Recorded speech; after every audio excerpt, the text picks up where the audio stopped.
আসসালামু আলাইকুম সম্মানিত দর্শক। আসিফ মাহমুদ সজীব ভুঁইয়া বর্তমান অন্তর্বর্তী সরকারের ক্রীড়া ও যুব মন্ত্রণালয়ের উপদেষ্টা জনাব আসিফ মাহমুদ সজীব ভুঁইয়া মরক্কোর মারাকেশে অনুষ্ঠিতব্য ওআইসি ইউথ ক্যাপিটাল ইন্টারন্যাশনাল প্রোগ্রামে যোগদান করার জন্য তিনি ভোর 6:50 ফ্লাইট ধরার জন্য চলে যান হজরত শাহজালাল আন্তর্জাতিক বিমানবন্দরে। তিনি নাকি ভুলবশত গুলিসহ একটা ম্যাগাজিন তার ব্যক্তিগত ব্যাগে রাখছিলেন, যেটা বিমানবন্দরে স্ক্যানিংয়ে ধরা পড়ছে। তারপরে তো শুরু হয়ে গেছে সারা বাংলাদেশব্যাপী ব্যাপক আলোচনা, সমালোচনা, তীব্র সমালোচনা। সেইটা নিয়ে আসিফ মাহমুদ সজীব ভুঁইয়া একটা ফেসবুকে পোস্ট দিয়েছেন। সেই পোস্টটাই বিশ্লেষণ করার জন্য আপনার সামনে চলে আসলাম, এবং তার সাথে সাথে এই তার ফেসবুক পোস্ট বিশ্লেষণের পরে নানান ধরনের প্রশ্ন, যে প্রশ্নগুলো সোশ্যাল মিডিয়াতে ভেসে বেড়াইতেছে তার পোস্টকে ঘিরেই সেই প্রশ্নগুলো আপনাদের সামনে উপস্থাপন করব। সর্বপ্রথম তার ফেসবুক পোস্টটা আমরা পড়ব এবং আলোচনা করার চেষ্টা করব। তিনি লিখছেন, নিরাপত্তার স্বার্থে আমার লাইসেন্স করা বৈধ অস্ত্র আছে। গণঅভ্যুত্থানের নেতৃত্বের উপরে যেভাবে হত্যা চেষ্টা চালানো হয়েছে কয়েক দফা, তাতে রাখাটাই স্বাভাবিক। যখন সরকারি প্রোটোকল বা সিকিউরিটি থাকে না, তখন নিজের এবং পরিবারের নিরাপত্তা নিশ্চিতের উদ্দেশ্যে লাইসেন্সড অস্ত্র রাখা। সুন্দর কথা বলছেন তিনি, লাইসেন্সড অস্ত্র রাখছেন এবং নিজের পরিবারের সুরক্ষার জন্য রাখছেন। এখানে একটা প্রশ্ন, সেই প্রশ্নটা হলো, অস্ত্রের লাইসেন্স পেতে সর্বনিম্ন 3 বছর ব্যবসায়ী ট্যাক্স দিতে হয়। বিগত দিনে জনাব আসিফ মাহমুদ সজীব ভুঁইয়ার নিজের নামে কি ব্যবসা ছিল? তিনি কি সরকারকে 3 বছর ট্যাক্স দিছেন?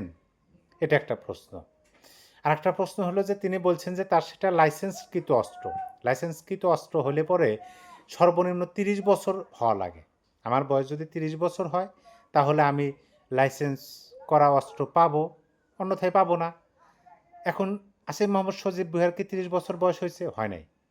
তিনি বলছেন যে যারা মন্ত্রী পদমর্যাদায় বা মন্ত্রী সমপদমর্যাদায় যারা আছেন তারা রাখতে পারেন, এখানে বয়স কোনো ফ্যাক্ট না। তাহলে বলবো যে তিনি যখন উপদেষ্টা হলেন তখন তো তার নিরাপত্তার ঝুঁকি নাই, রাষ্ট্রীয় প্রোটোকল তিনি পাচ্ছেন, তার নিজস্ব ভ্যানগার্ড আছে, এত কিছুর মধ্যে তো তার প্রোটোকল দরকার নাই। যদিও তিনি আগে নিয়ে থাকেন, আগে তো তিনি ছিলেন ছাত্র, তাহলে কীভাবে নিলেন? এই ধরনের নানান প্রশ্ন তার কথার অনুসারেই সোশ্যাল মিডিয়াতে ঘুরে বেড়াতেছে। তারপরে তিনি লিখছেন, মরক্কোর মারাকেশে অনুষ্ঠিতব্য ওআইসি ইউথ ক্যাপিটাল ইন্টারন্যাশনাল প্রোগ্রামে অংশগ্রহণের জন্য আজ ভোর 6:50 ফ্লাইট ছিল। ভোরে প্যাকিং করার সময় অস্ত্রসহ একটা ম্যাগাজিন রেখে আসলেও ভুলবশত আরেকটি ম্যাগাজিন ব্যাগই রয়ে যায়। এইখানে কিন্তু অনেকগুলো প্রশ্ন আরও সামনে চলে আসলো, যে তিনি বললেন যে ভোরে প্যাকিং করার সময় অস্ত্রসহ একটা ম্যাগাজিন তিনি রেখে আসছেন এবং ভুলবশত আরেকটা ম্যাগাজিন, তাও আবার লোড করা ম্যাগাজিন, তার ব্যাগেই রয়ে যায়। তার মানে তার কাছে অনেকগুলো ম্যাগাজিন আছে।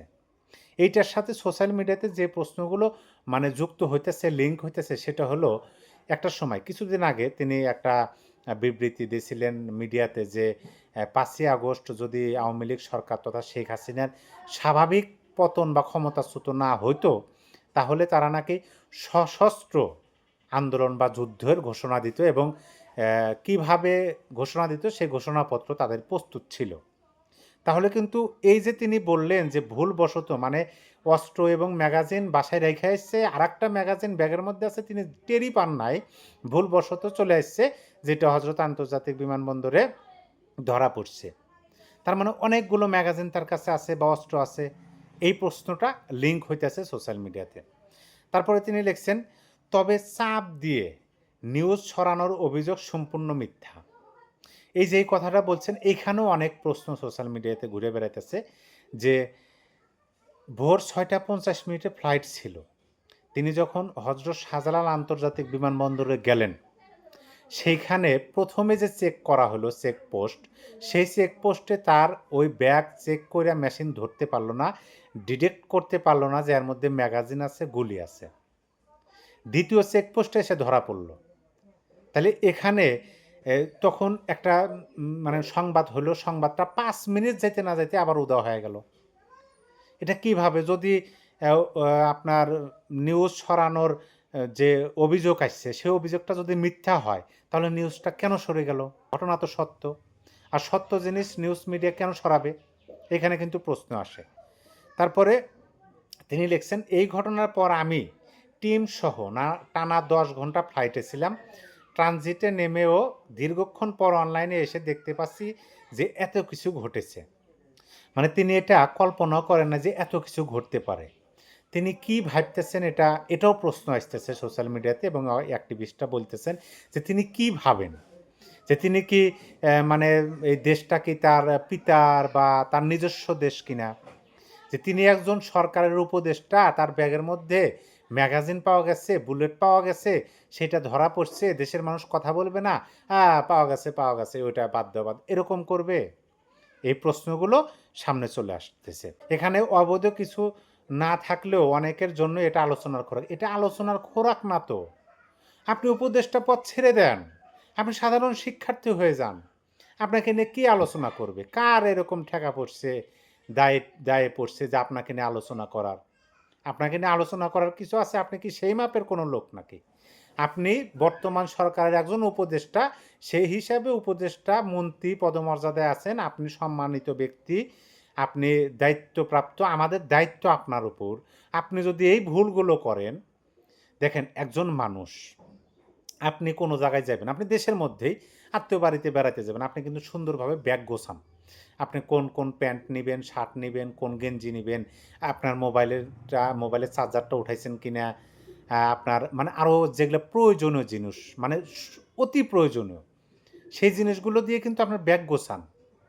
তারপরে আপনি রওনা দেন আপনার আত্মীয় বাড়িতে। আর ইনি বিদেশে যাইতেছেন, এই যে বিদেশি গণমাধ্যমগুলো যে এখন নিউজ করতেছে, যেমন ধরেন আমি আপনাদেরকে একটা নিউজ পড়ে শোনাই, সেটা হলো লেখছে, Bangladesh gov adviser place with AK-47 magazine Dhaka airport ignores. এই যে বাংলাদেশ গভর্নমেন্ট অ্যাডভাইজার ব্যবহার করতেছে।